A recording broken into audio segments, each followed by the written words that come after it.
92% vote हुआ है। जी sir. ठीक, ये जो 92% वोट हुआ है, यह निश्चित तौर पर हमारे लिए शोध की परिकल्पना के लिए यह एक नया तरीका दे गया, एक नया शोध करने के लिए, परिकल्पना करने के लिए बहुत सारे अवसर दे गया। अवसर इसलिए दे गया कि तमाम प्रशासनिक प्रयास करके भी हम पिछले कई वर्षों से, याद होगा कि 25 जनवरी को युवा मतदाता दिवस वगैरह के रूप में मनाते हैं राष्ट्रीय स्तर पर, राष्ट्रीय मतदाता दिवस। और जी उस दिन हम जुलूस रैली वगैरह भी निकालते हैं, ऐसा हम पिछले कई वर्षों से जी करते आ रहे हैं। इतना जी सर। खर्च करके भी हम पंचायत चुनाव में 72-76% मतदान करा पाए, और विधानसभा लोकसभा में हम 60-62% ही मतदान करा पाए। जी लेकिन बंगाल के चुनाव में और तमिलनाडु के चुनाव में अभी जो 23 अप्रैल को हुआ, इसमें यकायक मतदाताओं का प्रतिशत क्या हो गया,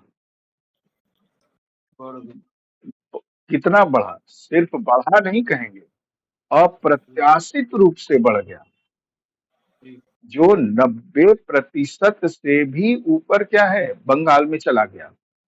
जी सर। कहाँ हम 60, 62, 65, 66 कर रहे थे, और कहाँ ये हम पंचायत चुनावों का भी रिकॉर्ड तोड़ते हुए हम चले गए 90 पार।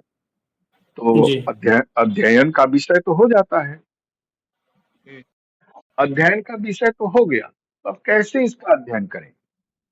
तो जाहिर जाहिर सी बात है कि हमको मतदान व्यवहार को समझना होगा कि मतदाताओं का व्यवहार ऐसा क्या हुआ भारत में यकायक कि 60-65% से मतदान व्यवहार एकाएक उठ करके वोट देने का जो राइट है, वो 90% से ऊपर हो गया।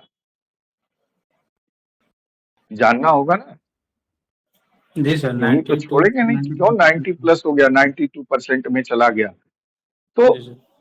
जबकि वैश्विक स्तर पर देखा जाए तो हमारे यहाँ जो मतदान की प्रक्रिया है और जो राजनीतिक दल है, वो किसी अन्य लोकतांत्रिक देश से क्या है, थोड़ी जटिल है। जटिल इस मामले में कि हमारे यहाँ कई राजनीतिक दल हैं, जी सर।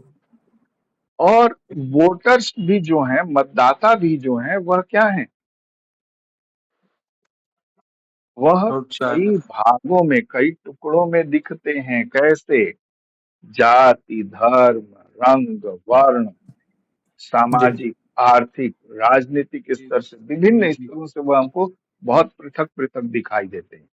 इतनी जटिलता के बावजूद विकसित देशों के बराबर मतदान करा लेना निश्चित तौर पर यह हमारे शोध के लिए एक नया विषय है और एक नई दिशा दे रहा है, जिससे हमको यह एकदम से यह कह सकते हैं कि हमको एक विशिष्ट प्रकार का शोध करना और उसके निष्कर्ष पर पहुंचने के लिए हमें बाध्य करता है। ठीक है? तो जी सर। अगर हम मतदान व्यवहार की परिकल्पना एक इमेजिन कर रहे हैं, ठीक है, एक हाइपोथेसिस बना रहे हैं मतदान व्यवहार पर, तो मतदान व्यवहार की जब परिकल्पना करेंगे, तो इस परिकल्पना में जब हमको अध्ययन करना होगा, तो हम उन कारकों की खोज करेंगे। हमको तो ये पता चल गया कि प्रतिशत बढ़ा है, तो इस प्रतिशत की तो हमको जानकारी लेनी होगी। जानकारी के लिए हमको अध्ययन के स्रोत जुटाने होंगे। जब अध्ययन के स्रोत जुटाने चलेंगे, तो हमको क्या पता चलेगा कि सामाजिक आर्थिक कारक बहुत मजबूत है। वहाँ का समाज, वहाँ की आर्थिक दशा, वो क्या कर रही है? भाई हम आप वोट देने नहीं गए थे बंगाल जी में, लेकिन जाहिर सी बात है कि वो सामाजिक आर्थिक कारक क्या है,